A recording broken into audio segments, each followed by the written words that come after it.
Hello and welcome to Talking Aussie Books, a new weekly podcast shining a spotlight on Australian fiction. My name is Claudine Tinellis.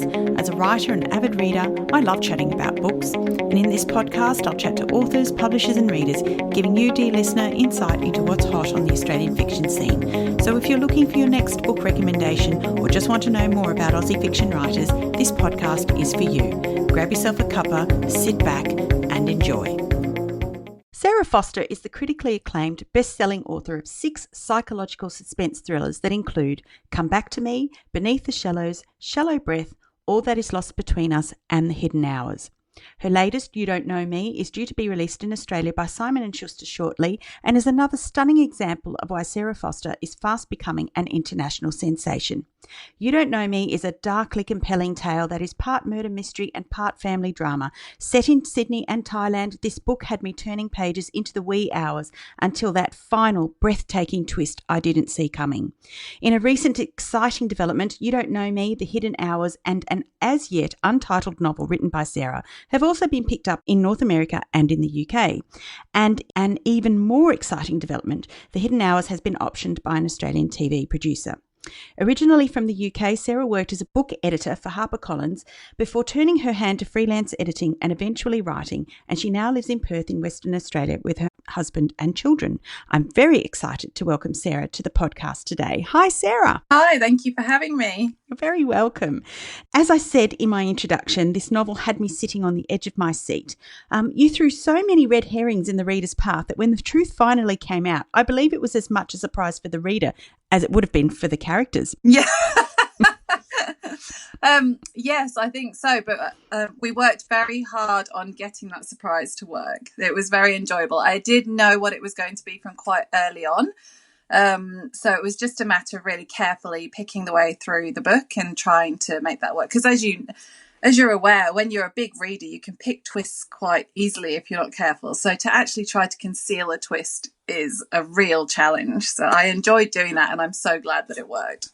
Yeah, absolutely. And as I said to you before we started recording, I pride myself on being able to pick who done it. I'm quite a big reader and I actually was convinced I knew who it was until I wasn't, and I was completely shocked. But enjoyably so, because it really did mean that you had successfully hidden the true killer from the readers. So that was fascinating and I thoroughly enjoyed it. So thank you. Thank you. You've said that when you set out to write this book that you actually knew quite early on how it was going to turn out and who the killer would be. So I wanted to ask you, in your writing, would you say that you're a plotter or a pantser? That's a really good question for me, because I actually don't think I'm either. I think I'm what I've heard called a backstitcher, which is where I write until I run out or something goes wrong. And it's quite obvious when something goes wrong because I stop enjoying it. B, I get anxious. I don't really feel like I know what's going on anymore. And I then work backwards to where I lost the thread. And then I probably delete little bits to get back there. And then I pick it up again. And I know that it's going right again when it starts to flow. Having said that, I do have a framework. So I know I don't plot as much as other writers I talk to do. And sometimes I always want to try and start doing that more because it sounds so much easier. Yeah, but I agree. No, but when I start doing it, it just doesn't seem to work for me. I think I like to get in the flow. I like to feel like I'm in there with them when I'm working it all out. So it just took for me to remove myself from the story and be analytical about it. After a certain point, it doesn't happen as easily. So I've decided that that's my process because I keep coming back to it even when I try to change it. It's always interesting to me how different writers approach their work. Yeah, it's fascinating to me too. And I've listened to a few of those masterclasses recently that are online, and they've got big writers like James Patterson and people, and he was talking about outlining. I know. That's so fantastic. And I will have another go, but it always comes back to the same thing, whereas if it isn't the way you feel your way into the story, it's not going to happen, not for me anyway. Yeah, I must admit that I have also done James Patterson's masterclass online and I started out with the best of intentions and it just doesn't work for me. So I'm always interested to learn of authors who swear by that plotting and outlining method, but equally fascinated by those it doesn't work for. Yeah, I mean, I'm equally as fascinated by the pantsers as well, because if I don't have that framework in my head, I find that I can go off on all sorts of tangents. And A, it can be quite time consuming, and B, it can be quite scary because you can suddenly realise that you have literally let the story fall apart. So I need a general framework. And I know there's people, I think Margaret Atwood might be one actually, that says that she literally just writes. She doesn't plan at all. And that is equally, so I try and balance it so I'm somewhere in the middle, just work out my own way of doing things so that I don't have the fear of not having any outline, but I can have the freedom to move through it and to change it as I want to. Now, Sarah, for those listeners who've yet to read this fabulous book, can you tell us a little bit more about it? So it's part mystery, part romance and part thriller. So it's got a lot of different elements in there. And it really begins with the story of 17-year-old Lizzie Burdett, who vanishes while she's walking home from her boyfriend's house late one night in 2006. But the main part of my story picks up about 12 years later when Tom Caruso, who was her boyfriend at the time, is coming home to give evidence at the inquest into Lizzie's disappearance. And he's lived away for many years. But the story is actually told from the point of view of Tom's younger brother, Noah. Now, Noah saw Tom and Lizzie arguing on the doorstep of the family home on the night that Lizzie disappeared. And he's always known a little bit more than he's been telling about that night. So as the inquest looms and as Tom comes back home, he has to really decide how much he's going to reveal. He works in his family restaurant as well, and there's a lot of stress and pressure around that. So as things are getting to him, he decides he's going to take a break just before this happens, and he goes on holiday to Thailand, and he meets a woman called Alice Price, and they fall unexpectedly and madly in love. But as they're getting to know each other and realising that they really could be true soulmates, he realises that she has actually got secrets of her own as well. And it turns out that they may have met each other at the worst possible moment in both their lives. So I guess the two questions that go right through the story are, can Noah and Alice's love survive the onslaught that the inquest is about to bring? And of course, weaving through it all is what really did happen to Lizzie Burdett. Yeah, absolutely. It's a fascinating premise. So I wanted to ask you, what inspired you to write this story? Well, it came from a few different directions, really. So one of the first ones was sibling rivalry. And I was actually thinking of two brothers on a campsite. I was thinking they'd gone camping for the weekend and they'd had these secrets and it all broke loose on the campsite. And I think I came to the sibling rivalry because I was watching my two young girls struggling with that and the competitiveness and the fierceness of this competitiveness. And I was just trying to figure out how to handle it myself as a mum. And I was wondering what would happen if it got left unchecked and if it turned dark. And it just really got my mind working on the consequences as adults, because you hear a lot of adults that don't really get on with their siblings, and often there's very long held grudges that go way back about things that started all that off. So as I was thinking about that, I also got really interested in inquests and podcasts because they were so topical at the time as a way of reintroducing old crimes. And then at the same time, I was aware that in The Hidden Hours, which was my last book, there wasn't too much lightness and there wasn't too much romance. And I really enjoy writing relationships and character connections, and romance can be a big part of that. So I looked to put more love and romance into the story to counteract the darkness of the story, and just to really try and see if I could balance these two stories, because it's an interesting challenge, because it does really make the book quite unique in terms of a crime thriller with such a heavy emphasis on this love story as a prelude almost to what happens later on in the book. So all those ideas meshed together, and then I began working on trying to make something of it and produce this book. So the events in the book straddle two continents. So I wanted to know, how much research did you have to do in order to write about Noah and Alice's experiences? Well, luckily not much, because Thailand is somewhere I've been to and I've loved. And I was actually waiting for an opportunity to get, certainly Khao Yai National Park, which is somewhere they visit together, and all the elephants. And that's actually experiences that I've had in one form or another. and I knew they were going to be brilliant in a book, and I was looking for an opportunity really. Thailand was also in Come Back to Me, my first book, because it is somewhere that I really connect with.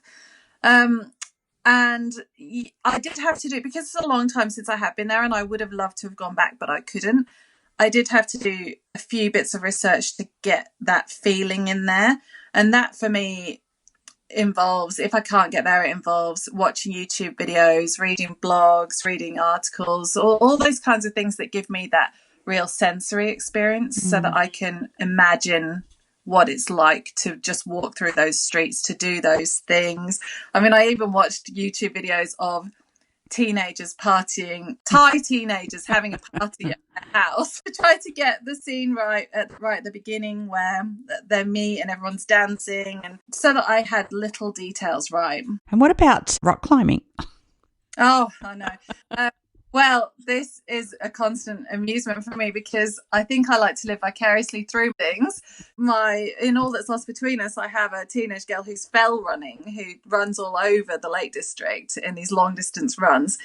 And in Shallow Breath, there's scuba diving. Well, though I do scuba diving, but there's all sorts of extreme things going on. Yeah. I think I just like putting those extreme things in, because ideally I'd love to be good, but my one experience of rock climbing was nail biting, to say the least. And I remember they gave us a baby rock to start with, and they just said to me, bend your knees as you go over. And so I took them literally, and I just ended up flat, sort of in the fetal position against the side of the rock, hanging from a rope, with everyone shouting instructions at me as to how to get down. Oh God. That's pretty much what I'm like on some of these extreme sports experiences. I'm game at times. So I think it was just me living through Alice and thinking, yeah, if I was really good at this stuff, this is how I feel.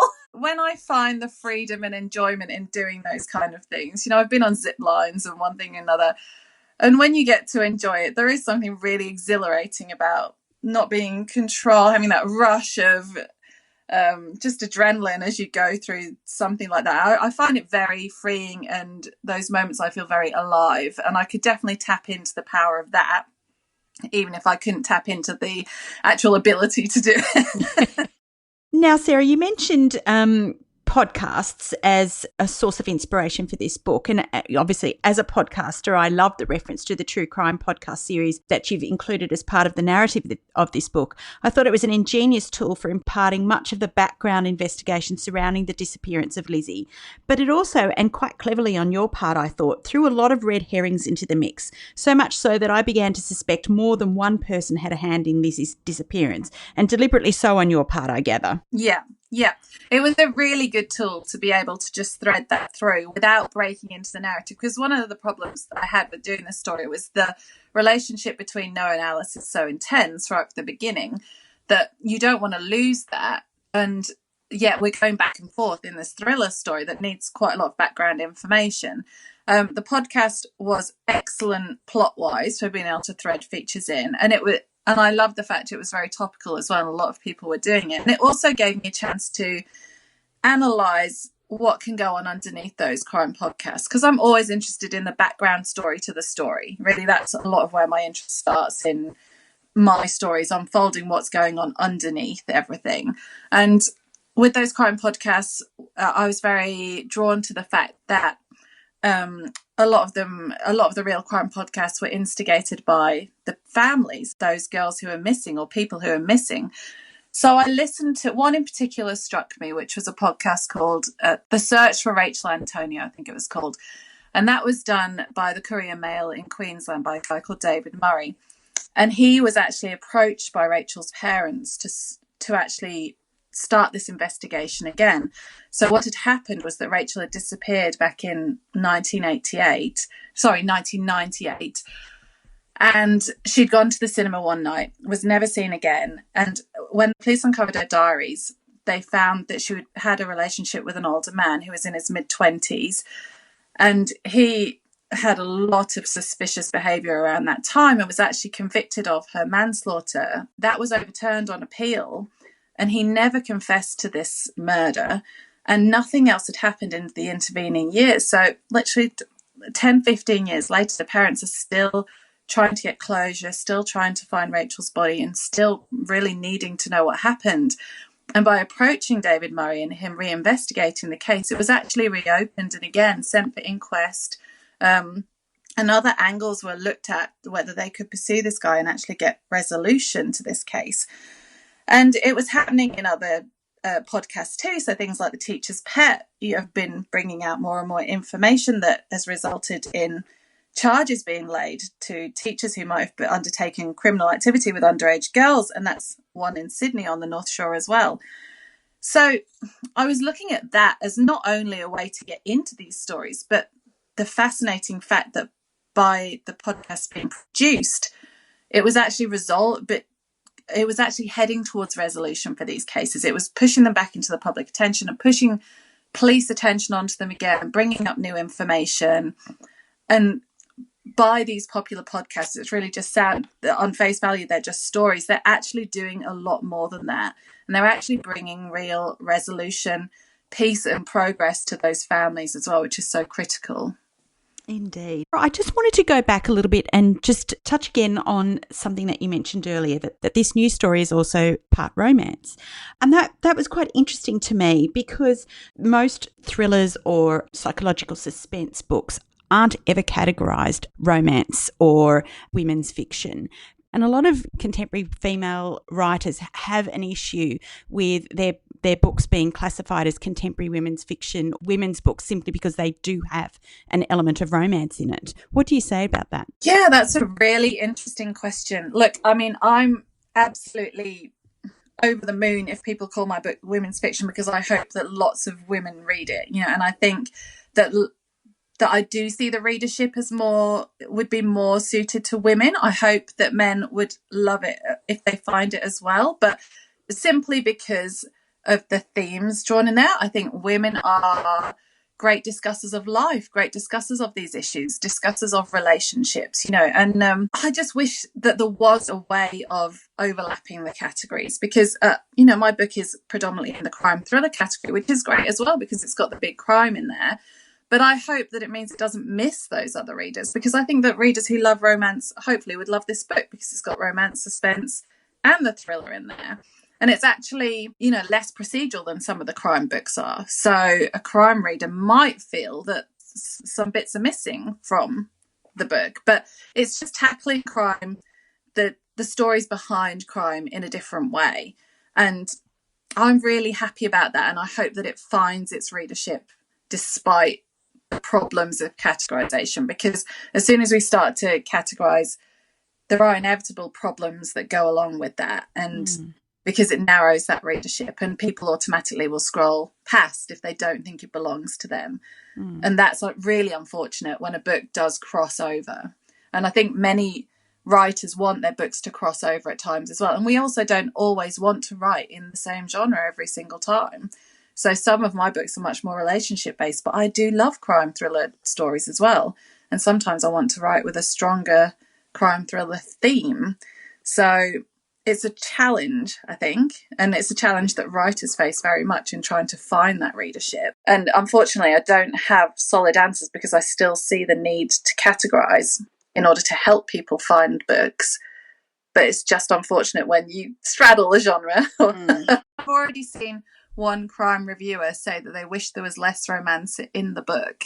And that's really interesting to me, because I love I want that romance in the book, but some crime readers are not going to want that, and so they are going to be surprised to find that there. And hopefully some of them will enjoy it, but some might just wish, I just wanted to get to the nuts and bolts of this crime. But for me, it's the kind of thing I love. I love relationships, and I also, as much as I want to look at the darkness of relationships, and I do really enjoy that, and it's one of the very important themes that I address in my books, I also want to celebrate them as well sometimes, and celebrate the joy of that and the excitement of new romance, new passion. I just want to provide the flip side as well. So I'm quite excited to have both those things in the book. Yeah. Now, as I mentioned in my introduction, you worked for some time as an editor in the publishing sphere, but had you always wanted to write? Yes, I had. So I think publishing was my way of trying to hang around writers, because I didn't dare write. And I started working in the publishing industry when I was 24, and I worked in-house for a couple of years at HarperCollins in London, and then I went freelance after that. But I was always writing away in the background, and it was only as I approached 30 and I was thinking about having kids as well. I just got married, and I was thinking this is going to be so much harder if I hadn't made a real good effort to put a book together before I have a family. And that really spurred me on to try and finish Come Back to Me, which was the first book I had published. How did your experience as an editor inform your writing, do you think? Yeah, I think it's been a great help to me all the way along. So knowing what an editor is looking for, knowing what they're looking for in the publishing house, I get the chance to weed out some of the things that would need doing in my books before I present them, which is really useful.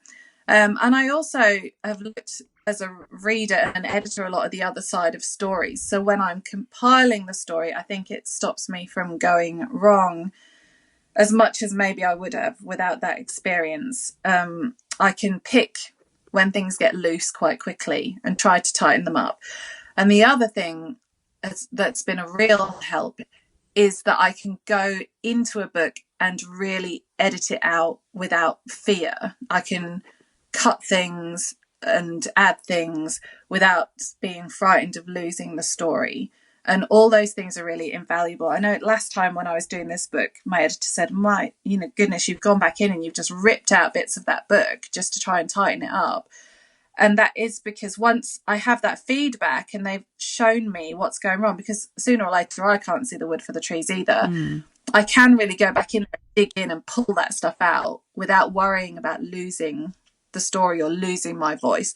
And a lot of time I speak to writers who are working on their early projects, and they're really worried about that. They're worried about getting to the editorial stage and having their voice taken from them, I think, that ownership taken away from them. And I always want to say to early writers that a good editor won't let that happen. A good editor is there to help your voice come to the forefront in that story and to really strengthen your voice and your unique story. And they're working for you the whole time. They don't start rewriting, they suggest and help you to rewrite. And I think that's so reassuring for writers to know, because it is a scary process handing the book over. And once you realise that, it can be a much more joyous experience. I was interested to see that you had structured the book as being written from 2 points of view. So you've got Noah's point of view and Alice's. I don't think I've read a book before that divides the narrative equally between a male and female point of view before. And I wanted to ask you, did you find that hard to execute? No, not so much. I've done it in my earlier stories as well. So Come Back to Me is told from 4 points of view. Shallow Breath is told from 7 points of view. I think the Hidden House and Beneath the Shadows are really the only ones where I stayed with one character. And that was really because both of those characters are in quite an isolated and paranoid situation. And I wanted, therefore, to increase that sense of atmosphere. But my natural choice is to have more than one narrator, because I just love flipping between perspective. And so it was fun to do that for me, to write equally between them both. And actually, to begin with, it was much more of a love letter between them both. I was actually writing in the second person for a while I figured out their stories. But then I spoke to my editor about that, and we decided, she pointed out, and she was quite right, that it was going to be very hard to sustain that through the whole book. So we changed back into third person point of view, and that has made it much stronger. So it's good it's a good thing again to say to any writers out there that it's great to experiment, because it's not wasted. You know, that was really important in me finding their connection, because as they talked to each other, I could feel the strength of their connection that helped me then when I pulled it back into third person. So none of this stuff is wasted, even if it's chopping and changing. But I see stories as like prisms or diamonds, where you can look at different sides and you find out more the more sides you look at. So that's why I love adding in the podcast say as well, because it's another side and another way of examining the same story and just widening that perspective. And the only reason I would write one perspective is to keep it intentionally narrow, claustrophobic, have that heavy sense of one person's struggle. And without getting too graphic about it, and I know we've already talked about the romance aspect of this novel, but I'm always fascinated by a writer's ability to construct intimate scenes from a point of view that isn't within their own gender. And I thought you did an exceptional job getting into Noah's head, for example, especially as he agonises over his painfully obvious crush on his brother's girlfriend as a teenager, and then his awkwardness and feelings of inadequacy, but then also the way he feels about Alice as an adult. What do you think is key to be able to write both a male and female point of view in this context? I think lots of observation and reading and just thinking about it. I watch bits of television with these thoughts in mind, and I analyse them as to how they construct those relationships and what is affecting me and what I'm thinking about these characters as I'm watching or as I'm reading those kinds of scenes. So, for example, in the last year, I've become real Outlander tragic. And as a result of watching the TV series, which I thought was superb, I also read the books. But while I was reading those books and watching those series, I'm just fascinated by how they are. I found that relationship incredible to watch, and the strength of their connection was amazing. So, for example, I would use something like that and think, how are they doing that? How is that working for me? What kind of differences do they have? What do they both bring to the table that's connecting them? And by analysing how it's affecting me, then I can push it into the kinds of stories that I'm trying to write. Yeah, that's an amazing way to look at it. And thank you for that. I am an Outlander tragic, as many listeners would already know. I began reading the books way back, I think, in 2001, and sweat on every subsequent book that comes out.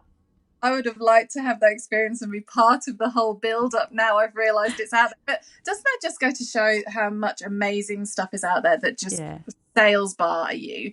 And you should always have your ear open for what's really going to connect with you, because sometimes you don't realise there's something wonderful just, so close, and then you miss it if you're not careful. Yeah, I was very excited to find that.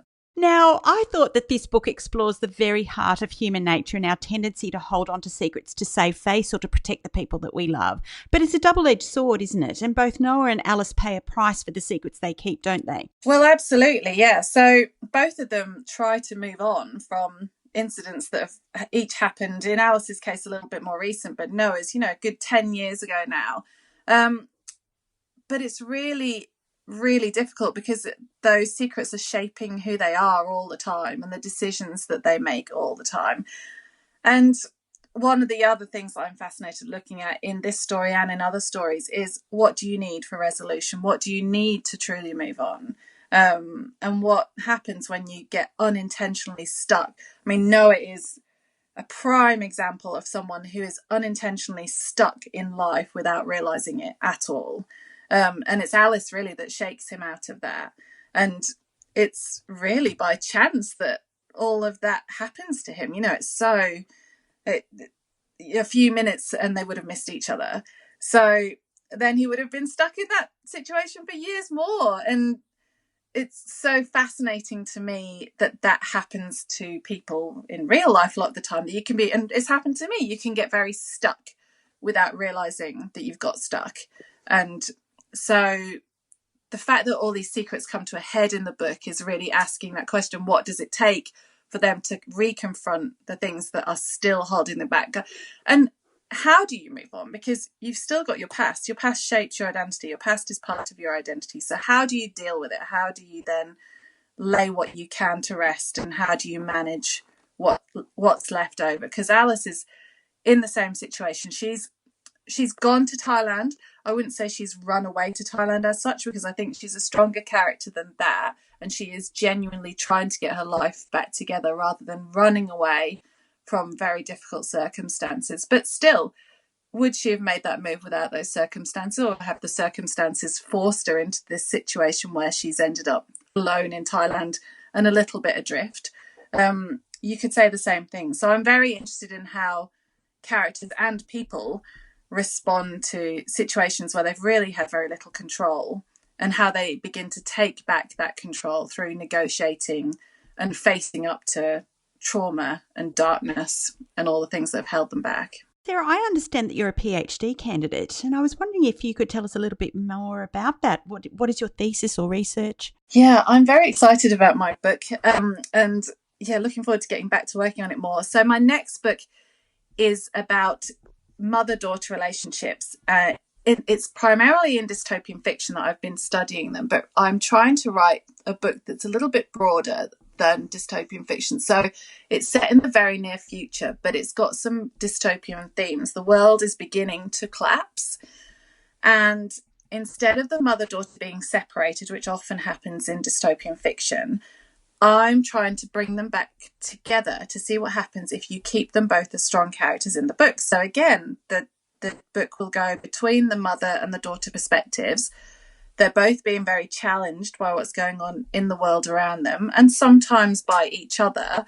But because it's such a trope to take the parents away and to leave the young girl on her own to then rise to the fore and gain her agency, I wanted to look at whether that was necessary, and also the theme of whether that actually does result in her gaining agency, because as a girl gets older, of course, she then becomes potentially the mother figure, the older woman. And if we only get an agency by getting rid of the older generation in a story, or we're presenting that in our stories, then how long can that agency truly last? But what happens if you keep the generations and they work not necessarily together all the time, because that would be a bit twee, but what happens if they all have got their own strengths and their own identities and they're all fighting in their own way in this situation? So I'm really looking at motherhood themes, feminist themes, themes of power and oppression in this kind of fiction. That's fantastic. So is that going to be your next published novel? I do hope so. Yeah. So I think a lot of people would like to know then, Sarah, how you manage being a full-time mother, a writer, as well as, studying and working towards your PhD. And I also understand that you homeschool your children. So how do you manage all of that? Chaotically, I think is the answer. I am always striving for a routine, but it gets disrupted a lot. So there's always a plan going on in the background. I've always got a bit of a strategy and a few tactics as to how to get to the next point. But there's quite a lot of chaos and just craziness going on in the background as well. And yeah, it's very challenging. But I think I get through it because I believe in all the things that I'm doing very much, and I'm very passionate about all the things I'm doing. So I'm loving homeschooling the girls at the moment. It's exciting to learn with them. It also gives my dyslexic, dyscalculic daughter the opportunity to learn at her pace, which I think is really important. And then the writing is my passion, so I'll always want to get back to that. And I'm very excited about the PhD topic. So every now and again, I have this, what am I doing? I'm a crazy woman, I should give something up kind of moment. And I analyse it all again, and I realise that I love it all, and I'm just going to have to find my way through, and I start working on that instead of freaking out. Well, it sounds to me like you're a superwoman. I'm very impressed. It's incredible. I don't know about that, but the state of my house is what I say to that. Well, something's got to give, Sarah. Absolutely. It's definitely the house that gives.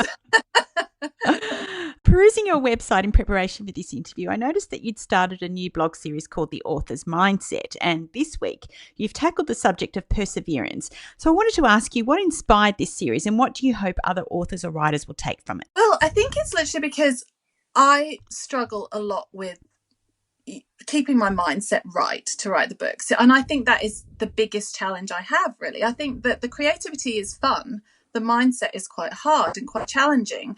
And you're constantly coming up against roadblocks in one way or another, whether it's the story, whether it's the feeling as if you can never get it out there, or the fears like we were talking about of working with editors. There's so many different challenges involved with writing that it's something I've wanted to do for quite a long time, but because I've had such young children, my youngest daughter is only 6, I haven't really felt able to put any more time into that kind of thing. But I'm just starting to rev it up now with this Author's Mindset series, in the hope that I can offer little bits of encouragement to people out there. Because I think when you see the publicity and promotion of a book, you see the glossy side. We're celebrating basically, and as we all rightly should when we get to this point that we finish these books, but you don't see the slaving away at the desk day after day, the challenges of trying to redo the story, the pressures that you might face during that time. And also you hear a lot about writers having really great work schedules and being set up really well and polished and things. But for some of us, it is more chaotic than that. And it is more difficult than that, particularly working mums in whatever form they're trying to do their creativity, because you've constantly pulled back into school life or the life needs of little children, or working parents who stay at home dads who are trying to do this kind of stuff. So I just want to provide lots of support and encouragement to people who might be on the verge of giving up their dreams because they think it's too tough, because I know there have been points where I felt like that and I could have easily gone the other way. And yet it's so rewarding to keep going. And if I hadn't had voices of encouragement around me, it would have been that much more difficult. And they don't necessarily come from the people who are in your lives, who are busy, who just see you working, who you have to feel guilty about when you take extra time to write a book that might never come out.